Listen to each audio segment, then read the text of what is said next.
¿Qué es lo que existe entre un hombre y una mujer que no fuera el síntoma? Dice acá Lacan, ¿no? Finalmente, en esa misma época, Lacan va a articular, y con esto termino, el hecho que al final del análisis se hace aparecer, decimos que ya no hay poesía. Entonces, ¿qué es lo que hay? Miller, en un texto que se llama El escrito en la palabra, hace aparecer una frase de Lacan que es la A-palabra. ¿Cómo introduzco la A-palabra, que es el silencio, ese sonido del silencio, la A-palabra, que no es sin palabras? Eso es lo que hay que entender. No es que al final nos quedamos sin palabras, que nos quedamos en silencio y somos unos místicos mirando al silencio, sino que la A-palabra es positiva, en el sentido que de ella se persevera el deseo, como dice Spinoza, el ser persevera su deseo, y esa A-palabra es parte del aparato de la estructura, define Lacan, la palabra, es una parte del aparato de la estructura. Quiere decir que es una pieza suelta que se vuelve a incluir, que antes era falta en ser y generaba sufrimiento, y ahora se genera como soporte de un sin A palabra, no falta de palabra, sino la presencia del objeto A sobre lo real de ese agujero. Entonces, si por acá afuera tengo el objeto A, en el medio quedaría ese agujero de lo real sobre el cual se soporta el hecho de que exista la palabra como parte de la estructura, o sea, como parte del lenguaje. Entonces, la frase que me llamó la atención es la siguiente. Dice, ¿qué era la palabra de la que Lacan ha hecho una función esencial del psicoanálisis a partir del año 58? La palabra se inscribía en un circuito de pregunta y respuesta. La palabra era la espera de la respuesta del otro. También era mi pregunta como sujeto. Así Lacan escribió: lo que busco en la palabra es la respuesta del otro. Lo que me construye como sujeto es mi pregunta. He aquí una definición que es consecuente. Pero, por ejemplo, que Leiris busque en la palabra, Leiris, que es un nombre pequeño, Michel Leiris, busca en la palabra, no es en absoluto la respuesta del otro. Cuando le llega, le corta sus efectos, desvitaliza, al contrario, su palabra. Lo que va contra su palabra. ¿Cómo soportar estar contra mi palabra? No es para nada una pregunta lo que construye como sujeto del raisonnement, como lo dice muy bien en una jaculación. Viva era mi alegría.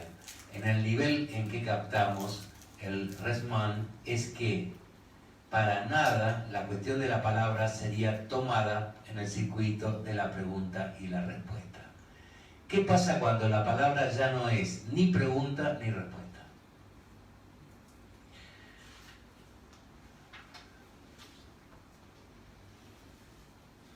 La A palabra es el nombre propio de la palabra como aparato de goce, como parte de los aparatos de goce, de la interpretación que se trataba, la interpretación de la que se trataba, de la que es difícil precisar sus contornos, es una interpretación que se soporta y apunta a la A palabra como un aparato de goce, o sea, incorporada dentro de la estructura. De la A palabra, ciertamente, no se pueden pensar tomar el vuelo de un metalenguaje, ni transformarla en un lenguaje objeto, si se entiende por lenguaje objeto lo que hace Russell en su investigación sobre significación y verdad.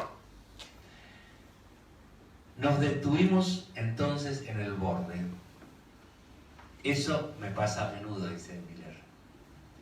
Tal vez lo familiaricé un poco con el concepto de la lengua, de la langa. Pude deslizarles lo que modifica el concepto de la palabra como la A palabra. La próxima vez me queda traerle lo que renueva la posición de la instancia de la letra de manera coherente con la lengua, o la langue, y la a palabra. Tomo algo de Lacan. En lugar de función de la palabra, campo del lenguaje, instancia de letra, tenemos ahora la langue, la a palabra y la litura ter, que por cierto no dibujan otro Lacan. Entonces, yo creo que esto es un programa de trabajo, no es otro Lacan al que nos estamos refiriendo. No hay el ultimísimo Lacan con estas cosas más sofisticadas de hablar de la langue, el palletre y la palabra, sino que hay en el mismo Lacan, desde el comienzo de Función y Campo, la idea que en ese elemento vacío, la función y campo de la palabra, implica ya que hay un elemento, a palabra, que está como positivo dentro de la estructura. Y que dibuja, digamos, ese orificio por donde al final el sujeto es, él dice en un momento, un rizo. O sea, ese movimiento circular que es, piensen ustedes en el remolino, tanto de aire como de agua. Cuando se va creando la fuerza que atrae hacia abajo el agua, en la bañadera que ustedes destapan, esa constante rotacional, tira hacia abajo y a la vez genera en el movimiento del círculo contradictorio de los centrífugos y los centrípetos, entre los dos vectores, genera algo absolutamente positivo, que es ese orificio central donde está la palabra, y es el hecho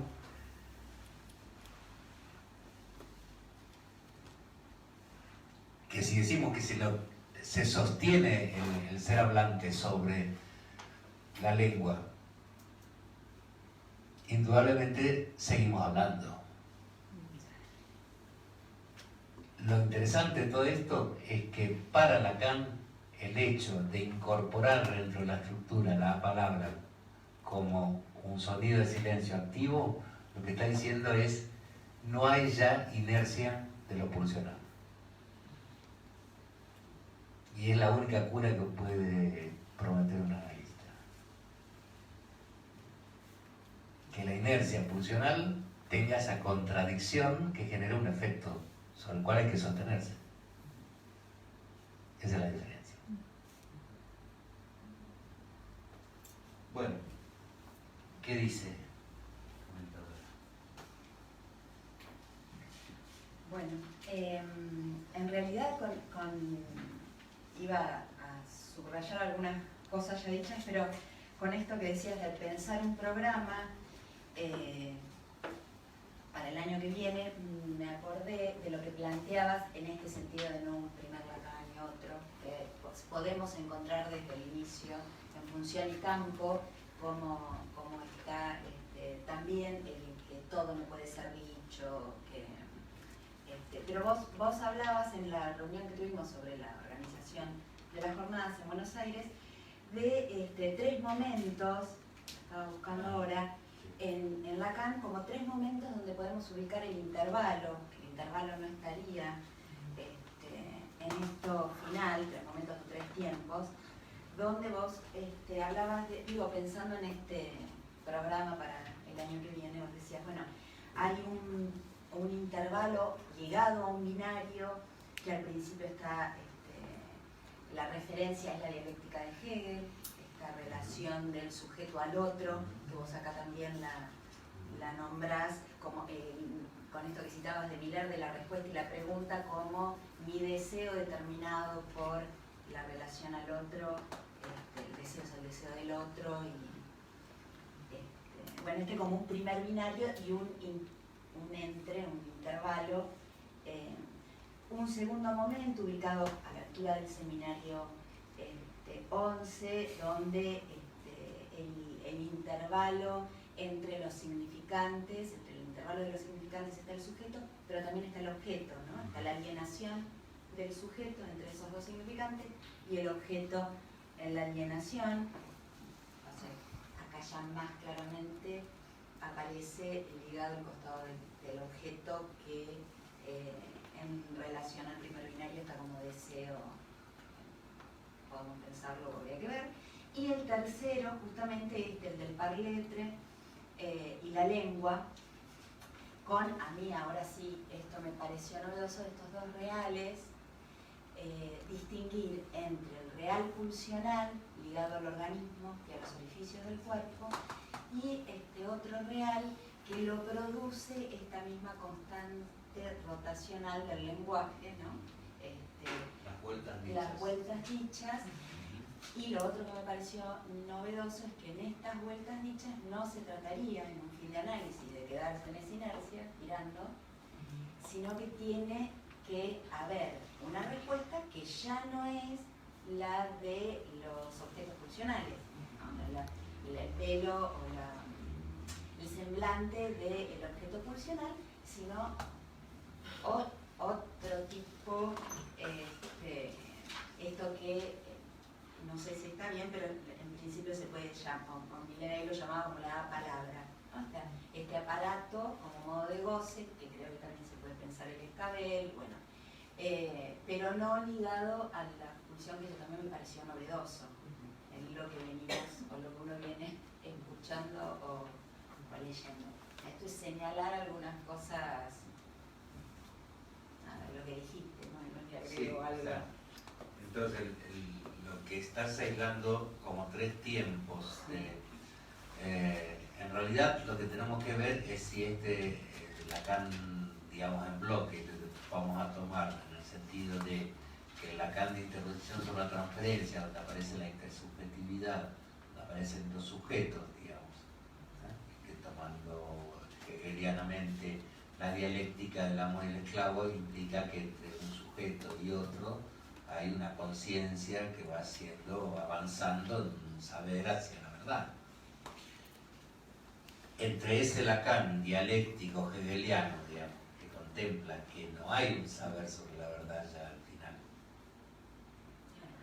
hay una rectificación hacia, pero es, digamos, que hay un vector que va hacia el saber sobre la verdad, pero no, Lacan es hegeliano a medias ahí, en los años 50, y Lacan, digamos, que toma en cuenta que de lo que se trata es de cómo soportar o estar sostenido, sentarse en una silla que está sobre este vacío, sobre ese agujero de la lengua, sin creerse poeta, sino pensarse de que esa A palabra es un sonido silencioso que te permite soportar ese real que ya no son los objetos, mirada, voz, etcétera, etcétera, sino que es algo que se construyó para cada uno diferente.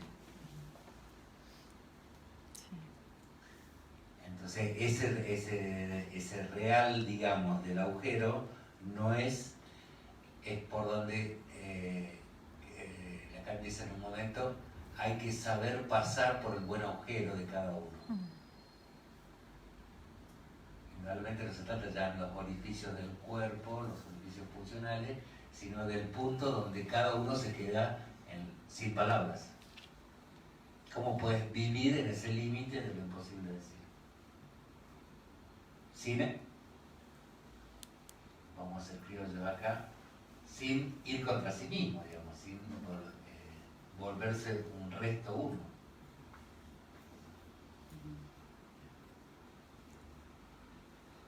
Iba a decir una buena acá, pero como me están filmando. ¿Alguna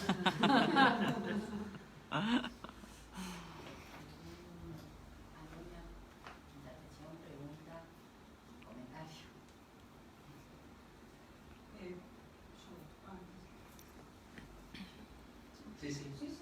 No, pensaba esto de la... Tomá el micrófono, así te escuchan ahorita. Es solamente hacer mención a esta A palabra como positivo. Eso de lo positivo me quedé pensando. Cómo soportar, como la diferencia con el real funcional. Claro. La positividad de ese real. Con eso.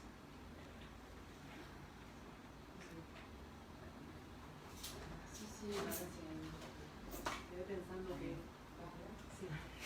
ese toque de Lerdi dice como la pieza suelta que se incluye.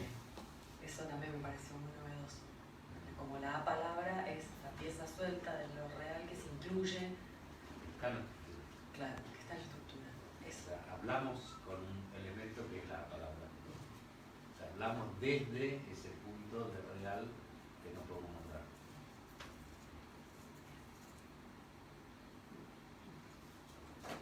Allá Marcelo Ale que está dando esto. Estaba pensando que a mí me aparece la palabra como si fuera no un intervalo, pero un intermedio. ¿Cómo? Por lo que entendí de la A palabra,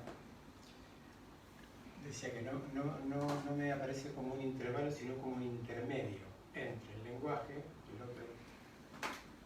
el lenguaje de función y campo, y el vacío funcional. Sí, pero es un intervalo también. ¿Es también un intervalo? Claro. No es significante. Por lo de sonido silencioso, en definitiva es un sonido, ¿no? Es distinto el silencio de lo real. Sí. ¿No? Me parece que es como, no digo que tampoco sea un conector, pero algo que no deja tan, como planteamos ahí el S1 y el S2, un intervalo donde nada puede acontecer ahí. Estoy pensando lo que Nosotros decíamos, al comienzo está el sentido, la satisfacción y el sufrimiento, ¿no? Sí. Pero acá esto llevaba significación también, ¿no? Y al final, decíamos, hay un sonido ligado al silencio, pero también hay satisfacción. O sea, entonces yo soy eso, esa satisfacción del eso, yo soy eso, gozo, está al final de otro modo, que estaba acá como sufrimiento. Entonces, las tres S del comienzo se transforman en tres S al final, que son sonido, silencio y satisfacción, pero son transformaciones de lo que está al principio. Entonces, por eso siempre se dice de acuerdo a cómo se comienza un análisis y se termina. Digamos, se comienza con dándole sentido al síntoma, viendo qué sufrimiento tiene eso y la satisfacción de la promesa de significación. Eso tendrá, o sea, el goce del sentido es una satisfacción. Pero al final lo que hay es cómo se habita, se pasa por ese buen agujero que se creó entre, no la pulsión de vida y pulsión de muerte freudiana, sino entre el sujeto como una paradoja. O sea, decir el sujeto como intervalo es decir, el sujeto es una paradoja. Está en el bien y está en el mal. Quiere el bien y quiere el mal. Va para un lado pero va para el otro. Es una contradicción. Por eso un analista, el deseo del analista, es sensible. No puede ser analista quien no está, digamos, sensibilizado, no soporta la paradoja lógica, pero no la lógica de la filosofía, sino la lógica de cada sujeto con su contradicción. O sea que el deseo del analista es poder soportar también, no solamente el sonido silencioso, sino poder soportar la paradoja lógica de que hay contradicción en el síntoma de alguien. Ser sensible a las paradojas. Para ser sensible a las paradojas no hay que ser solamente paciente en el sentido de haberse analizado, sino saber que hay un lapso de espera, un uso del buen tiempo de la espera, para que esa contradicción no se resuelva en términos de felicidad, sino en términos de soportar la contradicción. ¿No? Es lo contrario, una promesa de felicidad al modelo del bienestar capitalista. Marcelo, no sé si vamos bien por ese lado. Sí, ahora, sí. No, está que también es un intervalo. Sí, no inventaría nuevos significantes. Dejaría el intervalo, que es algo que me parece que Lacan señala ya desde el seminario 11, cuando dice el intervalo significante, pero ya viene de antes, el entre, que viene en función y campo, hombre y mujer, el poema ese, pero es un intervalo en el sentido lógico, ese guión que ponemos entre un significante y otro, es el que Freud pone en el sonido del for da del niño. El for y el da tienen un intervalo en el medio, ¿no es cierto? En ese intervalo él dice, está la ausencia de la madre. O sea que toca un poco ese real de no hay. El for, guión, da, lo que nos importa es el guión, no el fonema solamente. No el sonido, sino el silencio de esa ausencia. Pero no vamos a terminar con un ejemplo tan freudiano y tan de niños, pero pongamos alguna otra cosa. A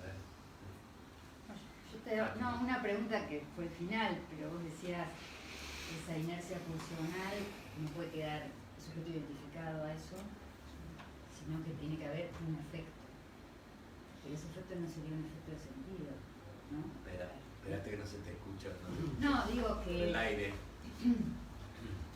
vos planteabas, yendo al final, diferenciando el real funcional y el real del agujero que toma Lacan, el encuentro, el modo de nombrar la inercia pulsional, ¿no? Lo que resta, el incurable del síntoma, lo que no cesa en el sentido de la repetición. Y vos decís, eso tiene que generar un efecto en el sujeto, o sea, no puede quedar identificado con eso, pero ese efecto no es un efecto de sentido, sería un efecto más del acto, de poder hacer algo con eso. Claro. De actuar con eso que uno sabe o con eso que concluyó. Sí, cómo ir con el síntoma, como el arreglo final, no con el síntoma conflicto, sino con el arreglo final, hacia el, vamos a decir, hacia el otro de la comunidad, hacia lo común, hacia la sociedad. Cómo demostrás en acto, en las acciones del otro social, que hoy decíamos cómo enseñar que hay el no todo en lo social. No es necesario enseñar psicoanálisis, solamente uno puede ir a un hospital a dar una clase con, no sé,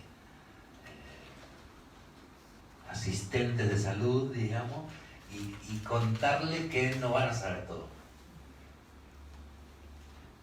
Pero de un modo que sea no verificable para uno, sino que sea, ahí está, el gran tema de la creencia, ¿no? ¿Qué credibilidad tiene el analista en lo social si no habla? Claro. Si él experimentó un sonido silencioso, ¿no? Tiene que ir por el lado de su buen sonido. Y su buen sonido es poder explicar con cierto sentido su creencia en el inconsciente más que la creencia en una religión, en la ciencia, en el psicofármaco, lo que fuera. Entonces, ¿cómo vos vas a lo social? Vas a un hospital y explica que existe, digamos, un no todo, que no todo va a poder ser dicho. Entonces, les doy un ejemplo. En el caso de una interconsulta, ¿no? Un médico va a la sala, ve que no puede hacer, entra en la impotencia y por la impotencia se enoja con su paciente. Entonces llama a interconsulta y probablemente un analista en esa consulta con el médico puede enseñarle por un pequeño gesto a decirle: tu impotencia debe pasar a lo imposible. No es posible que vos cures todo. Y a veces una frase como esa, después de mucha charla con el médico, puede sacarlo al médico de la angustia y que no haga un pasaje al acto, que puede llevar a cosas terroríficas con su paciente. Entonces, ¿cómo enseñamos el no todo a nivel de otros campos que no es dentro del dispositivo oral? el psicoanálisis aplicado, eso sí, viene para el largo. Yo diría, para terminar, porque ya son las 8, tenemos ahora una reunión. Hay que articular un programa, ahora Leticia le va a comentar, para los interesados. En febrero va a haber aquí un curso de verano, que van a ver algunas personas, y en marzo voy a dar yo un curso también breve. Pero después vamos a intentar ir escribiendo un programa de trabajo que contemple esto, no de la ultimísima y la primerísima y no sé qué de Lacan, sino tratar de demostrar que Lacan es pragmático.